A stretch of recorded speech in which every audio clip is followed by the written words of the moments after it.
B2B.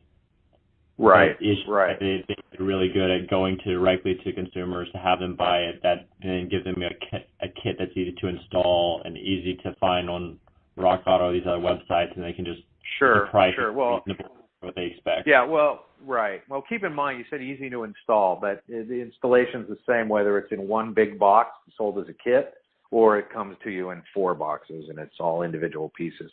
The actual work that you do is the same, right? Parts are the same. Yep. I mean, this is packaging.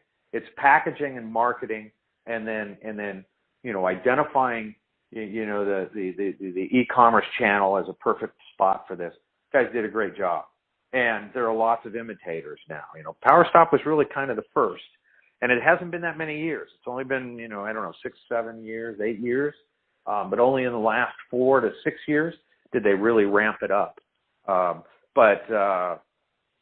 Centric has a performance brand called StopTech. StopTech has kits. EBC has kits. Bear Brake has kits. There's a company in Southern California called R1 Concepts.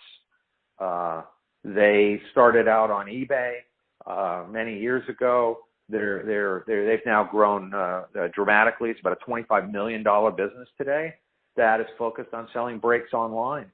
And they don't do any fulfillment. They might be on Amazon now. I'd have to go back and look, but they haven't been doing fulfillment. They're direct. They're direct B2C. But they, like PowerStop, have added a brick and mortar aftermarket traditional kind of product line to not only sell certain brands online, but also take other brands into the market and compete with the likes of Raybestos and Wagner and Centric, right? PowerStop did the same thing. PowerStop has WD customers on their friction product. And they landed the WD customer on their friction product with another great tactic.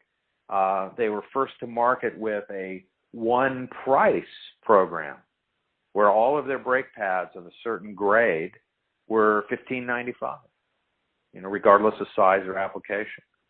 Or, I think later they found they needed to have 2 or 3 prices. But again, they came up with a really interesting way to market that to the WD, who then takes that down to the professional installer. The professional installer likes kind of a one price program because it makes it easy for him to do his quotes. Right. Right. And understand what his margin is going to be. It makes it easy, so long as that product is, delivers on the performance that he wants. PowerStop products are really sort of in the middle. There's that good, better, best. PowerStop products are really in the better category, although they market, all the way up into the best category. But then they're able to keep their price down because it's not that next level of performance.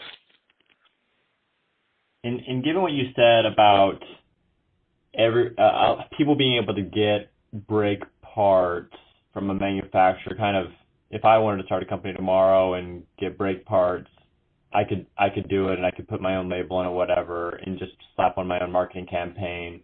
But is there any reason that the traditional folks that have a lot of distribution put through the I'll call it old or just traditional channel? Sure. Is there any reason why they can't be competitive or aren't competitive in e-commerce DIY because they can't upset the apple cart when it relates to price?